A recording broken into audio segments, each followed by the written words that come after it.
Namaskar. Few practical things about collective meditation. This practice of collective meditation is called Dharma Cakra. Chakra means circle, and Dharma means our spiritual nature, property of the mind, spiritual inclination, spiritual property of the mind.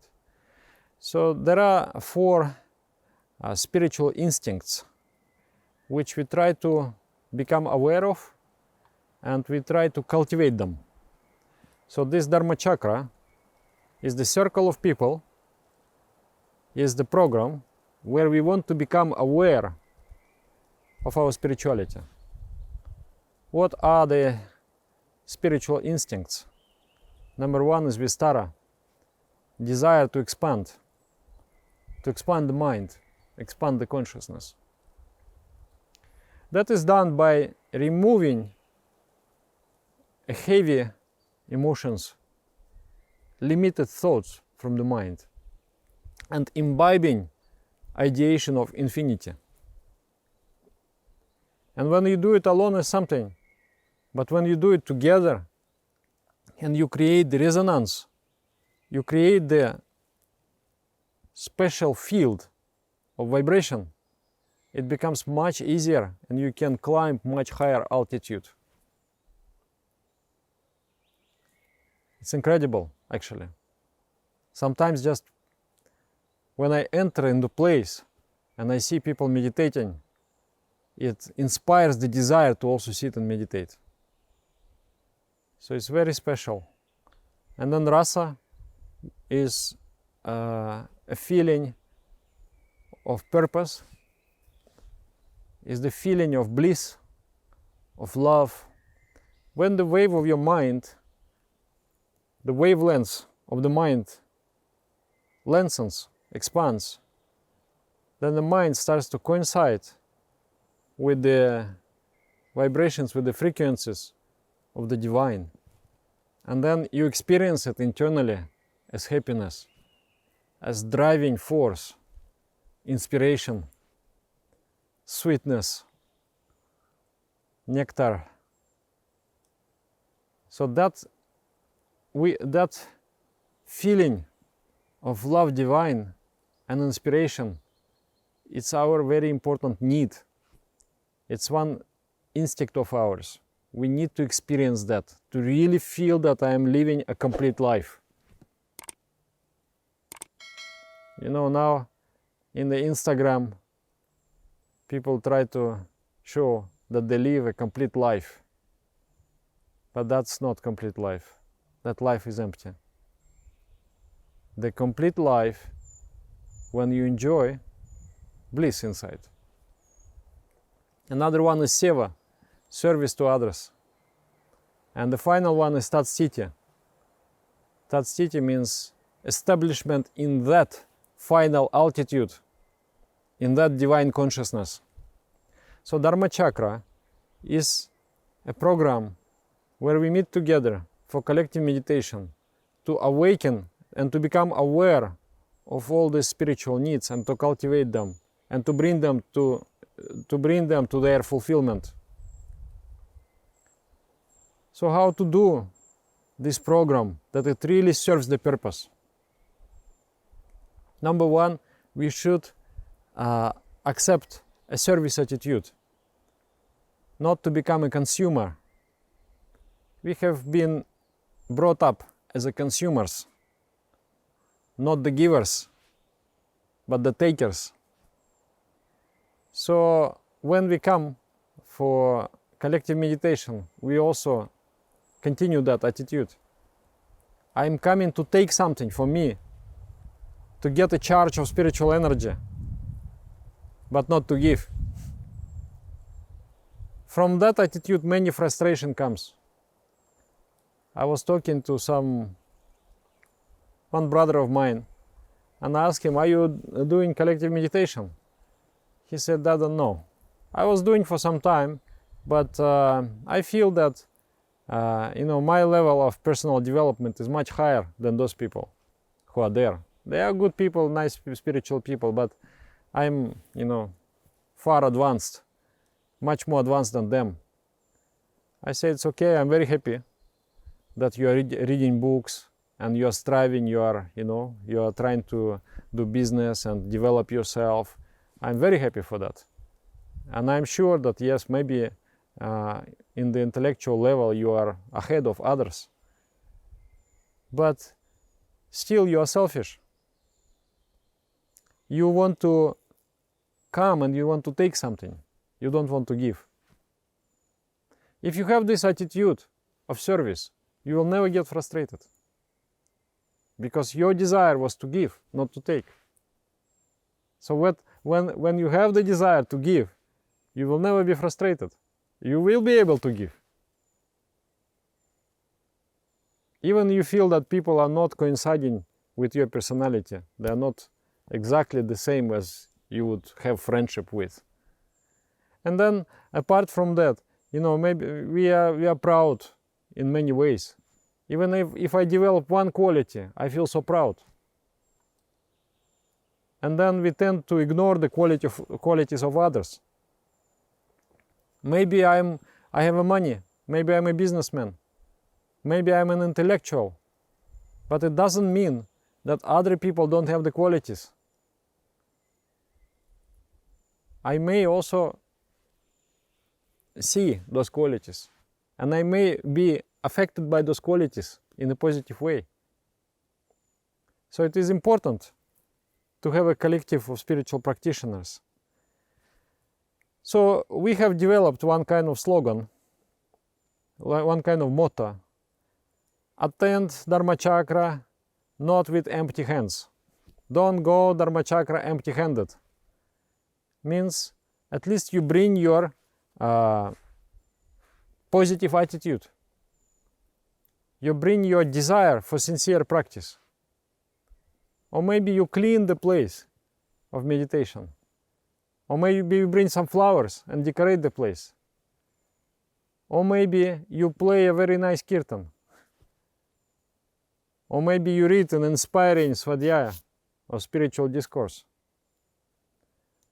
Or maybe you prepare some food so that you can eat together, you can share a meal after the collective meditation.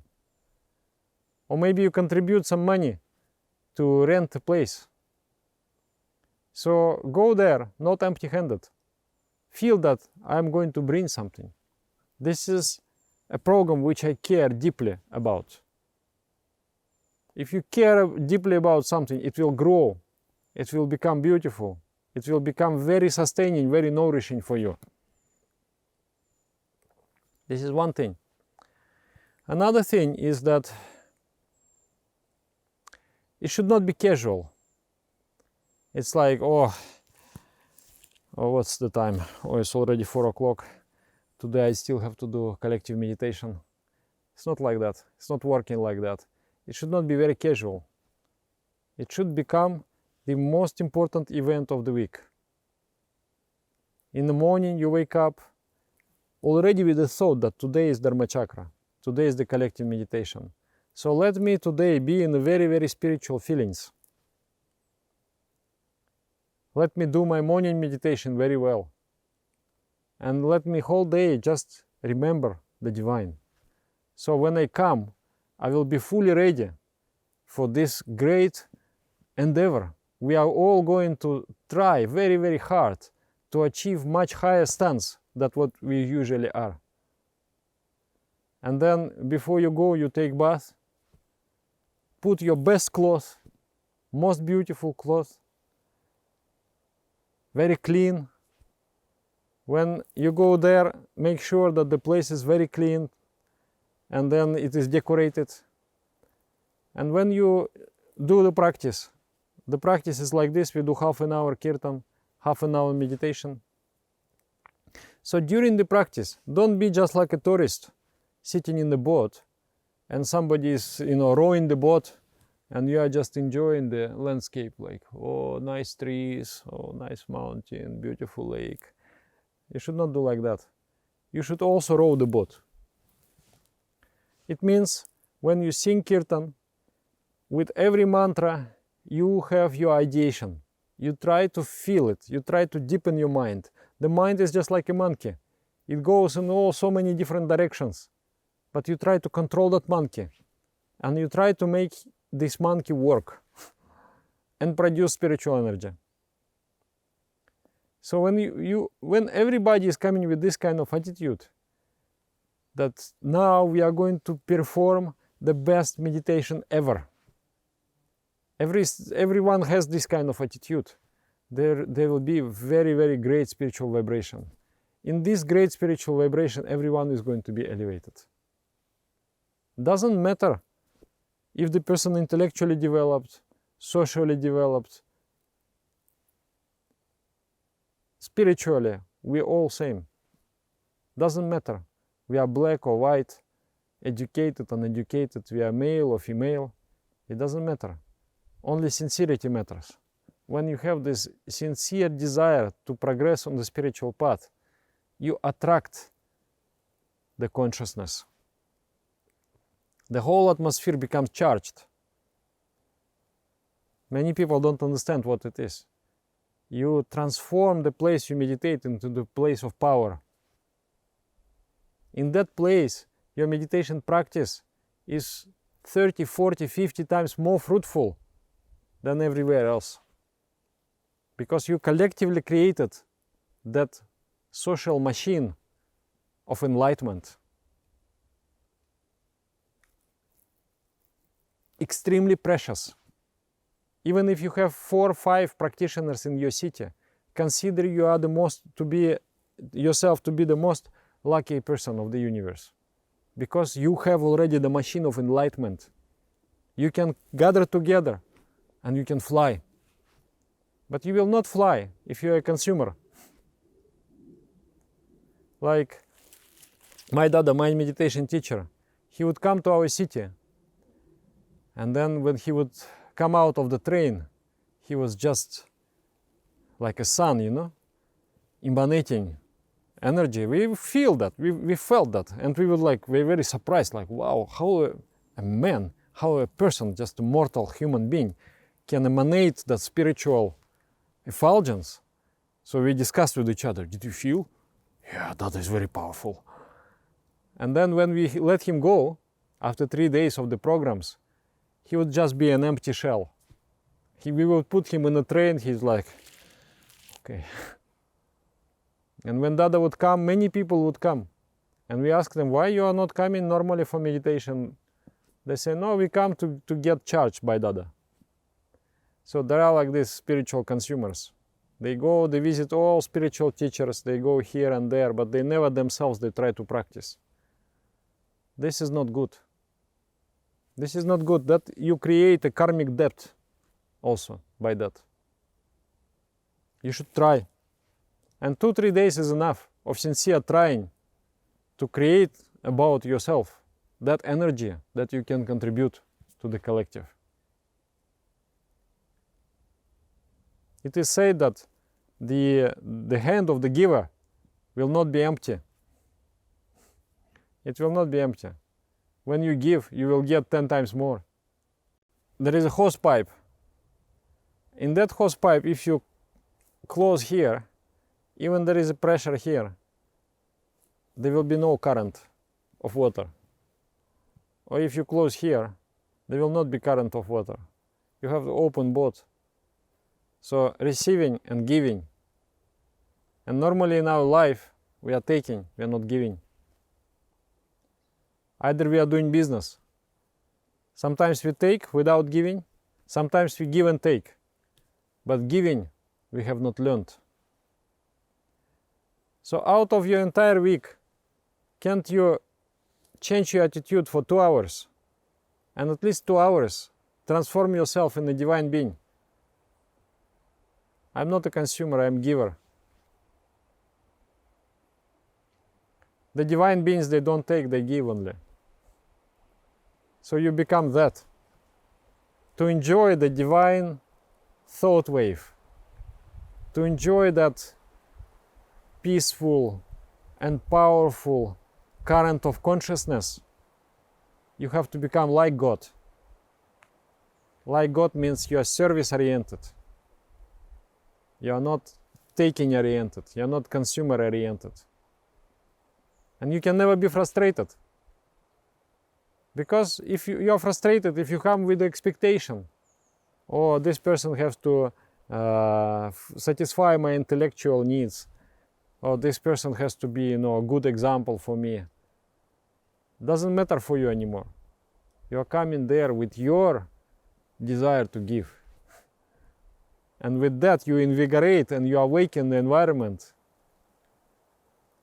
And your collective, your group is going to flourish. And so many people are going to be attracted to join with that. And with more people joining, the power of that enlightenment machine is going to increase. Very important to have proper attitude. So, 2 things I told. Number 1 is that you wake up with this thought that today is the most important day of the week. We are going to do the most powerful collective effort to achieve enlightenment. The whole day you try to maintain, every day, but this is a special day. You maintain the purity, you maintain the spiritual ideation. And when you come there, with every mantra, you try to climb. You try to feel the spiritual ideation, not just go here and there. Don't allow your mind to wander everywhere, but be together with everyone in one flow. And then cleanliness, clean yourself, put best clothes, decorate the place in the best possible way, then enjoy. I guarantee you, you do like this 2-3 months, you will feel much progress. And you will find out that even the Pink Floyd comes to your city to do the concert. You cannot go there because you cannot miss the collective meditation. That type of, or whatever, maybe Pink Floyd, one example is, I love them. I would like to go for their concert. But whatever is important for you, you will feel that there is nothing more important than the collective meditation, because that is about my spiritual progress. That is the place where I'm really growing. And I don't have the luxury always to be with others who are meditating. So at least once a week we meet and we climb the altitude, the highest altitude possible. So develop this attitude. Super effort once a week. Yeah.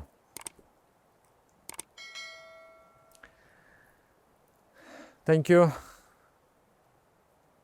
Enjoy your sadhana, spiritual practice, and your service, giving to others,